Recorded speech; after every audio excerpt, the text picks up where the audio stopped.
जी नमस्ते, मैं हूँ राकेश और स्वागत है आप सभी का हमारे यूट्यूब चैनल एजुकेशन फायर पे।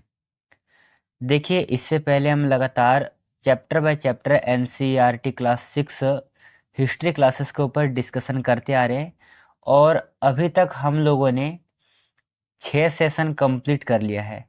तो आज के इस सेशन में आज के चैप्टर नंबर 7 में, जो कि चैप्टर का नाम है अशोक एक अनोखा सम्राट जिसने युद्ध का त्याग किया, इस टॉपिक के ऊपर डिस्कशन करेंगे। सबसे पहले हम ये समझते हैं कि सम्राट और राजा इनमें क्या अंतर है। देखिए, जो राजा होता है ना, राजा एक राज्य का होता है और सम्राट कई राज्यों को मिला करके होता है। ऐसा भी कह सकते हैं, राजा जो है वो छोटे से राज्य का एक राजा होता है और सम्राट जो होता है वो छोटे छोटे राज्यों को मिला करके एक विशाल राज्य बनता है, तब जाकर के उसे हम सम्राट कहते हैं। तो चलिए, अपने साथ एक कॉपी और एक पेन लेकर के बैठना है, जहाँ पर लगे कि आपको लिखना चाहिए वहाँ पर आप अपने कॉपी में नोट डाउन कर लेना।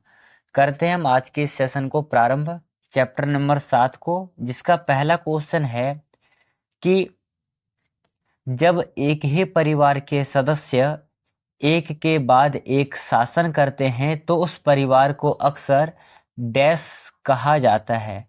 नीचे 4 ऑप्शन है, ए बी सी डी। इनमें से कौन सा ऑप्शन सही है? मतलब कि जब लगातार, जैसे पिताजी हैं, पिताजी के देहावसान के बाद पुत्र, फिर उसके बाद उसका पुत्र, उसके बाद उसका पुत्र, जब इस प्रकार से एक राज्य पर कोई शासन करता है तो ऐसे परिवार को अक्सर जो है राजवंश कहा जाता है। ठीक है, या फिर वर्तमान समय में आप कहोगे तो ऐसे शासन को राजतंत्र भी कहा जाता है। ठीक है, यहाँ पर ऑप्शन नंबर आपका ए सही आंसर होगा, ये आपको ध्यान रखना है। चलिए, सेकंड नंबर का क्वेश्चन देखना है। दूसरा क्वेश्चन है कि डैश विश्व इतिहास में एकमात्र राजा जिसने युद्ध जीतने के बाद विजय का त्याग कर दिया। मतलब कि युद्ध जीतने के बाद उन्होंने त्याग त्याग ले लिया। तो यहाँ पर जो नीचे आपको 4 ऑप्शन है, इनमें से सही आंसर हो जाएगा सम्राट अशोक। आपको पता है कि सम्राट अशोक मौर्य वंश से संबंधित है। ठीक है, सम्राट अशोक ही एकमात्र ऐसे शासक है जिन्होंने अभिलेख के माध्यम से, ठीक है, जिन्होंने अभिलेख के माध्यम से अपनी बातों को जनता तक पहुंचाने का प्रयास किया। अभिलेख के माध्यम से अपनी बातों को जनता तक पहुंचाने का प्रयास किया। ठीक है, इसके बाद अशोक जो है ये अपने राज्याभिषेक के 8वें वर्ष में क्या करते हैं, कलिंग युद्ध करते हैं और कलिंग युद्ध में ही कई असंख्य लोग मारे जाते हैं। लगभग 1 लाख के लमसम लोग मारे जाते हैं, क्योंकि जब एक स्वतंत्र राज्य को जीता जाता है तो उसमें बहुत ही निर्दोष, बहुत ही बेचारे लोग मारे जाते हैं। इन सब चीजों को देख करके मन खिन्न उठा और इसी युद्ध के बाद सम्राट अशोक जो है वो बौद्ध धर्म को स्वीकार करते हैं। ठीक है, तो ये भी आपको याद रखना है। इतिहास में एकमात्र ऐसे राजा है जो कि युद्ध जीतने के बाद बौद्ध धर्म को स्वीकार किया था, मतलब कि शांति के मार्ग पर चला था। ठीक है, तो ये आपको याद रखना है। ऑप्शन नंबर जो है सी सही आंसर है। चलिए, थर्ड नंबर के क्वेश्चन को देखना। तीसरा क्वेश्चन है, हमारे राष्ट्रीय प्रतीक में कितने शेर दर्शाए गए हैं? 2, 3, 4 और 5। ये आपके लिए 4 ऑप्शन है। बताइए, राष्ट्रीय प्रतीक में कितने शेर दर्शाए गए हैं? सही उत्तर है ऑप्शन नंबर सी, 4 शेर दर्शाए गए हैं। ठीक है, ऐसे ही जो हमारा राष्ट्रीय प्रतीक है भारत सरकार का, ये शेर ही है। तो वहां पर एक वाक्य, एक सूक्ति लिखी हुई है, सत्यमेव जयते। ठीक है, सत्यमेव जयते। ये जो सूक्ति है ये कहाँ से ली गई है? तो आपको याद रखना है, ये जो सूक्ति है ये मुंडकोपनिषद से दी गई है। ठीक है, मुंडकोपनिषद से ली गई है, ये भी आपको याद रखना है। ठीक है, चलिए अगला क्वेश्चन देखिएगा। नेक्स्ट क्वेश्चन आपके एग्जाम के लिए है, चौथे नंबर का क्वेश्चन है कि किस युद्ध के बाद अशोक ने अपनी युद्ध नीति त्याग दी? कलिंग युद्ध के बाद, चौसर युद्ध के बाद, दोनों या फिर कोई नहीं?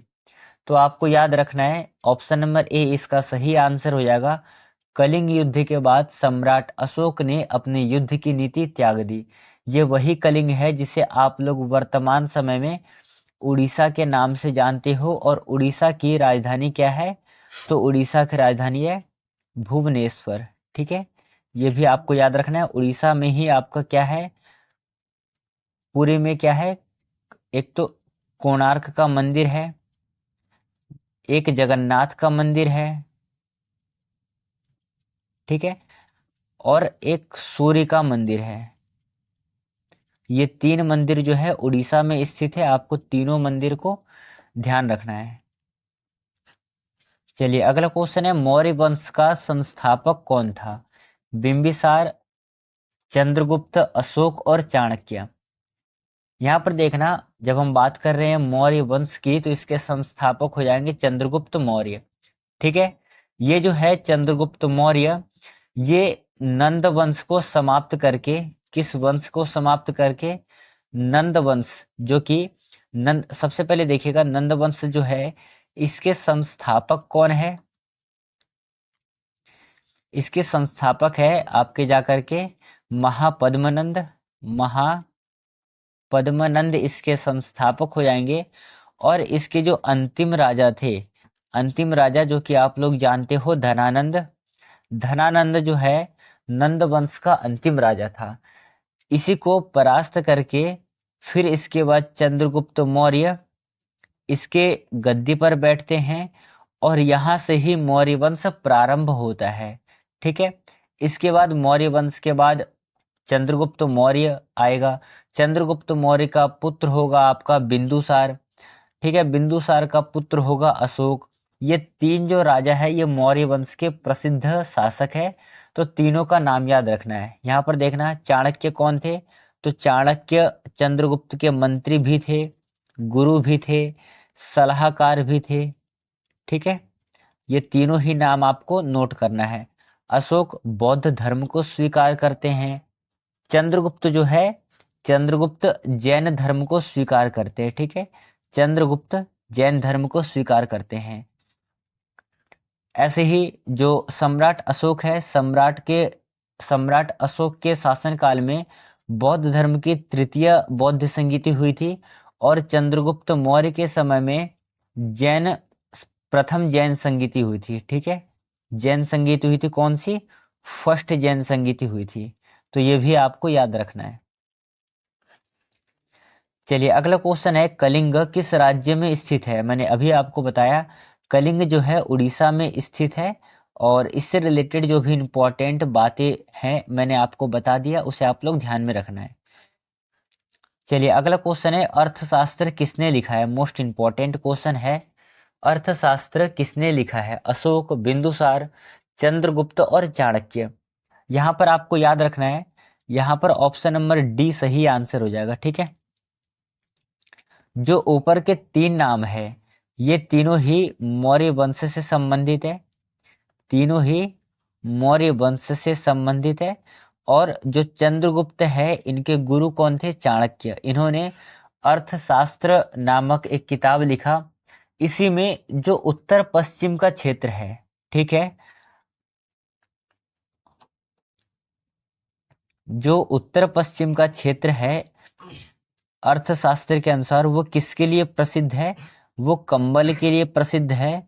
और जो दक्षिण क्षेत्र है, दक्षिण क्षेत्र जो है वो हीरा प्लस सोना के लिए प्रसिद्ध है। ठीक है, हीरा, सोना, कीमती पत्थर इसके लिए प्रसिद्ध है। ऐसा मैं नहीं कह रहा, ऐसा अर्थशास्त्र में उल्लिखित है जो कि चाणक्य के द्वारा लिखा गया है। बात करेंगे चाणक्य को, तो चाणक्य को अन्य कौटिल्य के नाम से भी जानते हैं। ठीक है, और एक नाम और याद रखना है, इसे हम लोग विष्णुगुप्त के नाम से भी जानते हैं। तो ये तीनों ही नाम आपको नोट डाउन करके रखना है, कभी भी कहीं से भी आपसे प्रश्न पूछा जा सकता है। चलिए अगला क्वेश्चन देखना है यहाँ पर, अशोक ने किस धर्म का प्रचार किया है? ठीक है, ABCD 4 ऑप्शन है, सही उत्तर कौन सा होगा? अशोक ने किस धर्म का प्रचार किया? सबसे पहले देखना, अशोक जो है किस धर्म को अपनाते हैं? तो बौद्ध धर्म को अपनाते हैं। ठीक है, किस धर्म को अपनाते हैं? बौद्ध धर्म को। जो संस्कृत में जिसे आप लोग धर्म कहते हो, किसमें? संस्कृत में जिसे आप लोग धर्म कहते हो, इसी धर्म को क्या कहा जाता है? धम्म कहा जाता है। कौन सी भाषा में? तो जो प्राकृत भाषा है, मतलब कि बुद्धिज्म जो लोग होते हैं वो धर्म को ही धम्म कहते हैं। तो यहाँ पर किस धर्म का प्रचार किया था इन्होंने? ऑप्शन नंबर ए सही आंसर हो जाएगा, धम्म का प्रचार किया था। आपको पता है कि अशोक जो है धर्म का प्रचार करने के लिए अपने राजदूत को देश से बाहर विदेशों में भी इसके प्रचार के लिए भेजते हैं। ऐसे ही आपको आगे क्वेश्चन देखने को मिलेगा, मैं आपको वहां पर डिटेल रूप में समझाऊंगा। सबसे पहले देखना, 9वें नंबर का क्वेश्चन क्या है कि ब्राह्मी लिपि को सबसे पहले किसने पढ़ा था? ठीक है, 4 ऑप्शन है, बताना है कि ब्राह्मी लिपि को सबसे पहले किसने पढ़ा था। आप सभी को पता है कि जो अशोक के अभिलेख हैं, ठीक है, अशोक के जितने भी अभिलेख हैं वो अधिकतर जो हैं अभिलेख कौन से भाषा में है? तो प्राकृत भाषा में है। और यदि बात करें हम लिपि की तो ब्राह्मी लिपि में है। तो वही यहाँ से प्रश्न पूछा है, ये जो ब्राह्मी लिपि में अशोक के अभिलेख लिखे गए हैं उसको सबसे पहले किसने पढ़ा है? तो उत्तर हो जाएगा जेम्स प्रिंसप पहले व्यक्ति थे जिन्होंने अशोक के अभिलेख को पढ़ा था। ठीक है, ऑप्शन नंबर जो है सी सही आंसर है इसका। चलिए अगला देखना है, नेक्स्ट क्वेश्चन है, किस यूनानी राजदूत ने चंद्रगुप्त मौर्य के दरबार का दौरा किया था? ठीक है, इंपॉर्टेंट क्वेश्चन है, तो इसका आंसर हो जाएगा आपका सेल्यूकस। ठीक है, सेल्यूकस निकेटर जो था इसका राजदूत कौन था? तो आपको याद रखना है मेगस्थनीज जो था इसका राजदूत था। आपको याद रखना है मेगस्थनीज जो है ये जब भारत आते हैं तो एक बुक लिखते हैं। बुक का नाम क्या है? बुक का नाम है इंडिका। और इसी इंडिका में किसका वर्णन करते हैं? तो आपको याद रखना है इसी इंडिका नामक किताब में वो पाटलिपुत्र का वर्णन करते हैं। ठीक है, किसका वर्णन करते हैं? पाटलिपुत्र का वर्णन करते हैं और बताते हैं कि जो राजा होते हैं, राजा जब राजा को सोने की पालकी पर बिठाया जाता है, इसके आसपास जो है प्रशिक्षित जो पैरोट होते हैं उनकी सेना लगाई जाती है, प्लस में अंगरक्षिका होती है जो कि हथियारबद्ध होती है। तो ये भी आपको याद रखना है, इसका वर्णन कौन करता है? मेगस्थनीज करता है।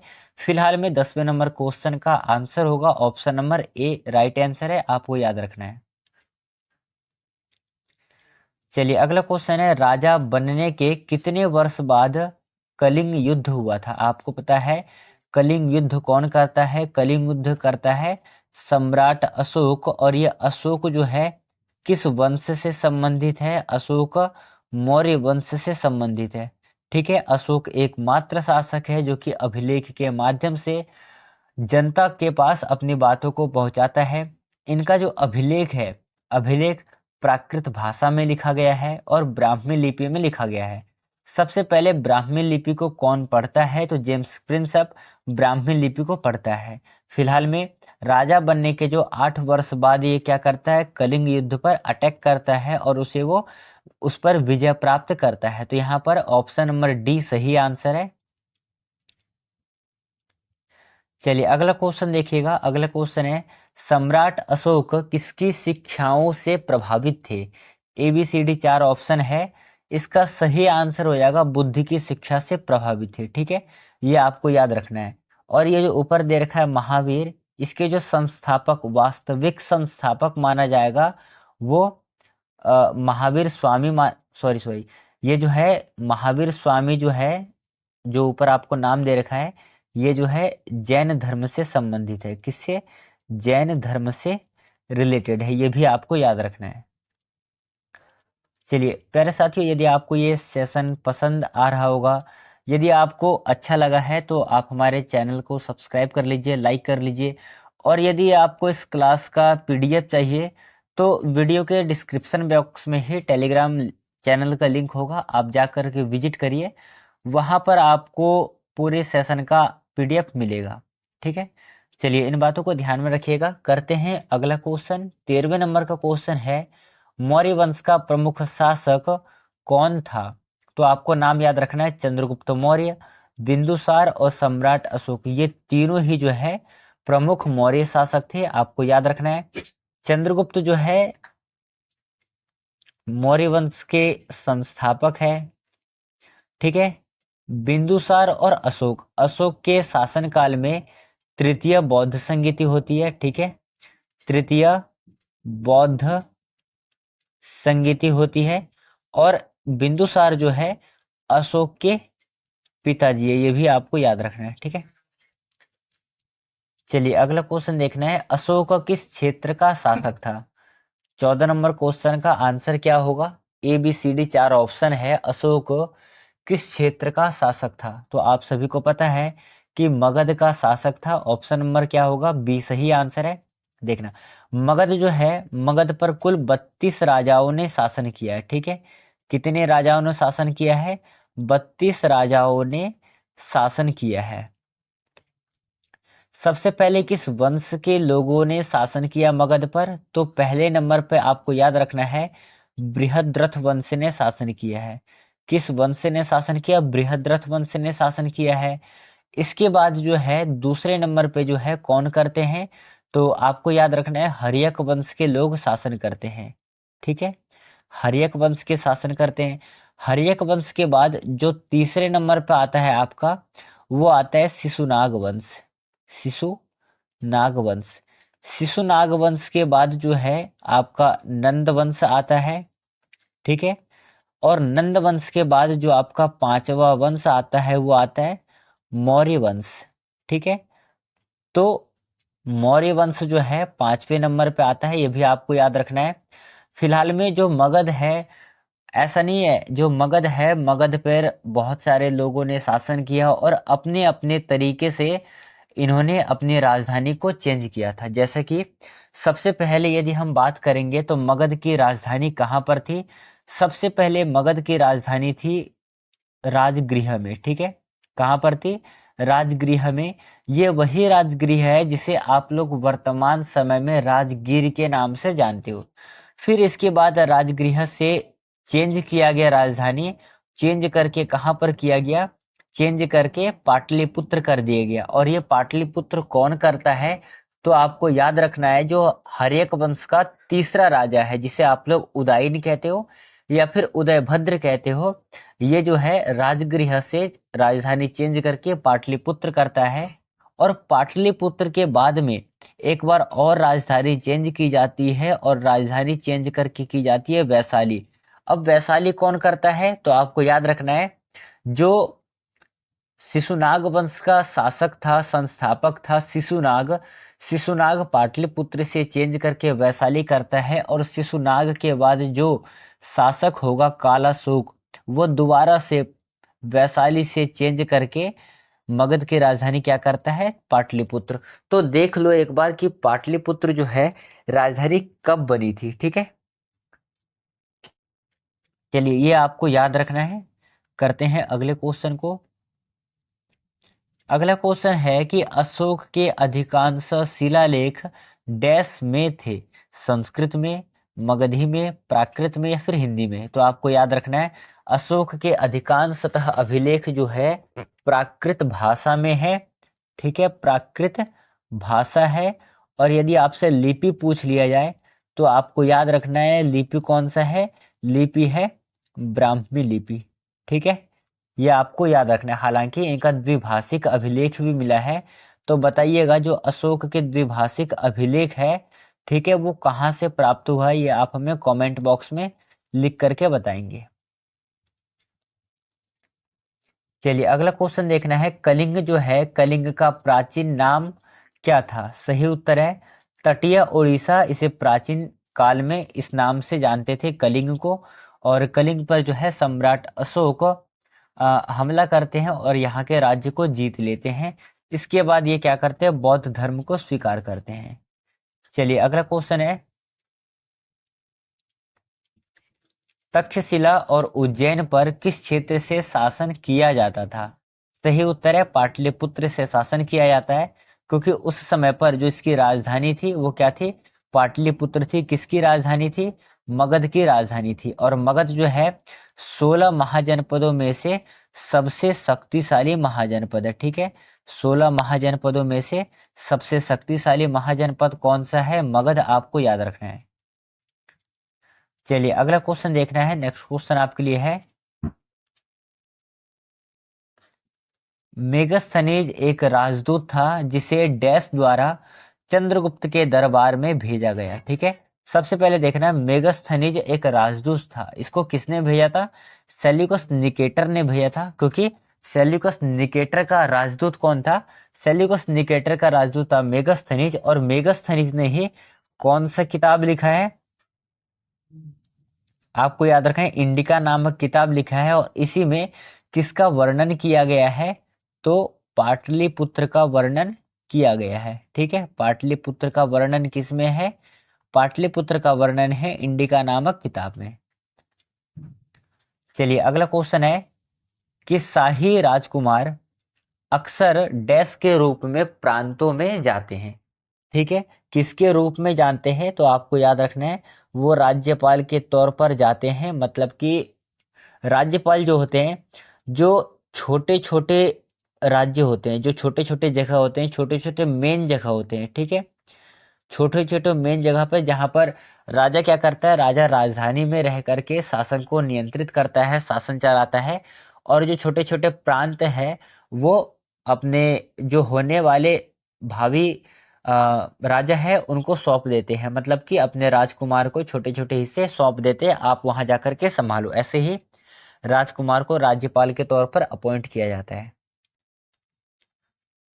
चलिए अगला क्वेश्चन करना है, निम्नलिखित में से कौन मौर्य शासक नहीं है? ठीक है, नीचे आपके लिए 4 ऑप्शन है, एक गलत है जो कि मौर्य शासक नहीं है। अब बताइएगा इनमें से कौन सा उत्तर सही है। कई लोग बिंदुसार और बिंबिसार इनमें कंफ्यूज हो रहे होंगे। बाकी बात ऊपर के दो तो क्लियर है कि चंद्रगुप्त और अशोक मौर्य शासक हैं, मौर्य वंश से संबंधित है। बिंबिसार या बिंदुसार इनमें से कौन है, कई लोग कंफ्यूज हो रहे हैं। तो आपको याद रखना है जो ऊपर के 3 है, चंद्रगुप्त, बिंदुसार और सम्राट अशोक, ये तीनों ही मौर्य वंश से संबंधित है। और जो नीचे है आपका बिंबिसार, ये किससे संबंधित है? ये हर्यक वंश से संबंधित है। किससे संबंधित है? तो आपको याद रखना है ये हर्यक वंश से संबंधित है। और हर्यक वंश में जो है कौन कौन से राजा आते हैं? सबसे पहला जो हर्यक वंश का संस्थापक था वो कौन था? बिंबिसार था। बिंबिसार का पुत्र कौन हुआ? तो बिंबिसार का पुत्र है अजातशत्रु। और अजातशत्रु का पुत्र कौन हुआ? अजातशत्रु का पुत्र हुआ उदयीन। ठीक है, इसे आप लोग उदयभद्र के नाम से भी जानते हो। हर्यक वंश को एक अन्य नाम से जाना जाता है, किस नाम से? पितृहंता वंश के नाम से भी जाना जाता है, क्योंकि यहाँ पर जो भी राजा बनेगा वो क्या करेगा? अपने पिता की हत्या करेगा, इसके बाद वो उसके राजगद्दी पर बैठेगा।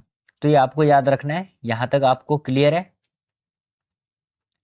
चलिए अगला अगला है कि अर्थशास्त्र के अनुसार उत्तर पश्चिम में कौन सी वस्तुएं प्रसिद्ध है? मैंने आपको बताया है कि जो अर्थशास्त्र है सबसे पहले ये किसके द्वारा लिखा जाता है? तो आपको याद रखना है चाणक्य के द्वारा ये लिखा गया है। और जो उत्तर पश्चिम का क्षेत्र है, मतलब कि जैसे भारत का मैप है, आप यहाँ पर एक दिशा सूचक बना लो, तो ये है उत्तर, ये हो जाएगा आपका पूर्व, इधर वाला है पश्चिम, और ये है आपका दक्षिण। जो उत्तर पश्चिम का क्षेत्र है, मतलब कि ये वाला जो क्षेत्र है ये किसके लिए प्रसिद्ध है? तो ये कंबल के लिए प्रसिद्ध है। ठीक है, उत्तर पश्चिम का क्षेत्र अर्थशास्त्र के अनुसार किसके लिए प्रसिद्ध है? कंबल के लिए प्रसिद्ध है। ऑप्शन नंबर सी सही आंसर है। चलिए अगला क्वेश्चन है, धर्म के लिए प्राकृत शब्द क्या है? तो आपको याद रखना है धर्म के लिए प्राकृत शब्द है धम्म शब्द है। ठीक है, ये भी आपको याद रखना है। चलिए अगला क्वेश्चन क्या है? अगला क्वेश्चन है, मौर्य साम्राज्य में रहने वाले लोग निम्नलिखित में से कौन सा व्यवसाय नहीं करते थे? सिलाई, शिल्प कौशल, खेती और शिकार। मौर्य काल में जो है क्या नहीं करते थे भाई, शिकार करते थे, खेती करते थे और सिलाई करते थे। जो शिल्प कौशल है इनका यूज नहीं किया जाता है। तो ऑप्शन नंबर जो है बी सही आंसर है इसका, आपको याद रखना है। चलिए ये रहा आज का अगला और अंतिम क्वेश्चन है। इससे पहले आज के इस सेशन से आप लोगों के कितने क्वेश्चन सही रहे हैं, इसका जवाब आप हमें कमेंट बॉक्स में लिख करके बताओगे कि 24 में से आपका कितना क्वेश्चन सही रहा। फिलहाल में करिएगा अगला क्वेश्चन। क्या है क्वेश्चन में कि मौर्य स्तंभ जो है कहाँ पर पाया गया है, तो आपका उत्तर हो जाएगा ये रामपुरवा में पाया गया। ठीक है, यहीं से ही आपको क्या मिलता है, एक सांड का अवशेष मिलता है। ठीक है, सांड का अवशेष कहाँ से मिलता है, तो आपको याद रखना है रामपुरवा से मिलता है। और ये रामपुरवा वर्तमान समय में कहाँ पर है, ये वर्तमान समय में कहाँ पर है, बिहार में है। ठीक है, तो ये आपको याद रखना है। और एक बार मैं फिर से कहूँगा कि यदि आपको सेशन अच्छा लगा है तो आप हमारे चैनल को सब्सक्राइब करिए, लाइक करिए, नोटिफिकेशन को ऑन कर लीजिए, ताकि आगे आने वाला जो भी सूचना है, जो भी इंफॉर्मेशन है, उसका नोटिफिकेशन सबसे पहले आप तक मिले। इसलिए जिन लोगों ने चैनल को सब्सक्राइब नहीं किया है सब्सक्राइब कर ले। ठीक है, चलिए जो आज की कक्षा है वो हम यहीं पे समाप्त करते हैं। आज के इस सेशन के साथ हमारा चैप्टर नंबर 7 कंप्लीट हो गया है। तो कल के सेशन में हम करेंगे चैप्टर नंबर 8। फिलहाल में आप लोग चैप्टर नंबर 7 पढ़ेंगे, बढ़िया से रिवाइज करेंगे और फिर देखना एक बार कि पूरे पाठ में से कहीं प्रश्न छूटा तो नहीं है। उसके बाद आप लोग 8वां पाठ पढ़ करके आएंगे। कल कल हम डिटेल रूप में करेंगे 8वें पाठ को। चलिए इन बातों को ध्यान में रखिएगा। मिलेंगे कल के सेशन में, तब तक के लिए धन्यवाद। जय हिंद साथियों।